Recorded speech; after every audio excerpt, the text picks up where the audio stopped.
H1B visa వ్యవహారంలో అనూహ్య పరిణామం చోటు చేసుకుంది. అంటే రిపబ్లిక్ పార్టీలో చిచ్చు పెట్టింది అంశం. H1B వీసా ప్రోగ్రాంను రద్దు చేయాలంటూ బిల్లులు ప్రవేశపెట్టిన రిపబ్లికన్ కాంగ్రెస్ నాయకురాలు ఎవరైతే సభ్యురాలు ఉన్నారో మార్జోరీ టేలర్ గ్రీన్ కొత్త నిర్ణయాన్ని తీసుకుందన్నమాట. అలా చేయడం వల్ల తన పదవికి రాజీనామా చేయనున్నట్లు ఆవిడ ప్రకటించారు. ఒక రకంగా చెప్పాలంటే ట్రంప్కి ఇది వెన్నుపోటు అని చెప్పుకోవాలి. జనవరి 5వ తేదీన రాజీనామా చేస్తారని వెల్లడించారు. H1B వీసా ప్రోగ్రాం రద్దు చేయాలంటూ బిల్లును ప్రవేశపెట్టిన అనంతరం ఆమె ప్రకటన చేయడం ప్రాధాన్యతను సంతరించుకుంది కూడా.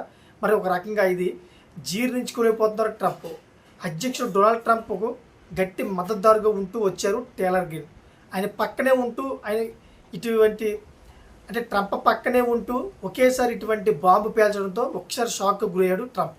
మరి ఈ మధ్యకాలంలో H1B వీసా ప్రోగ్రాంలో ట్రంప్ అనుసరిస్తున్న విధానాలను తప్పుపడుతూ వచ్చారన్నమాట ఆవిడ. అంతేకాకుండా గట్టిగా వ్యతిరేకించారు కూడా. ట్రంప్ విధానాలన్నీ కూడా అమెరికన్ కంపెనీలకు విదేశీ ప్రతినిధులను నియమించుకోవడానికి ఉపయోగపడుతున్నాయని, దీనివల్ల ఇక్కడ నిపుణులు ఉద్యోగ అవకాశాలు లభించట్లేదని తేల్చి చెప్పారు ఆవిడ. అంటే H1B వీసా కార్యక్రమాన్ని సమర్థిస్తూ ట్రంప్ ప్రసంగించిన విషయం తెలిసిందే. మరి కొన్ని రంగాల్లో అమెరికాలో నిపుణుల కొరత ఉందని, దీన్ని భర్తీ చేయడానికి విదేశీయులను ఆహ్వానించక తప్పదని స్పష్టం చేశారు ఆవిడ. ఇందుకు తనను క్షమించాలని కోరారు. దీని తర్వాత H1B వీసా రద్దు చేయాలని టేలర్ గ్రీన్ యుఎస్ కాంగ్రెస్లో బిల్లు ప్రవేశపెట్టారు.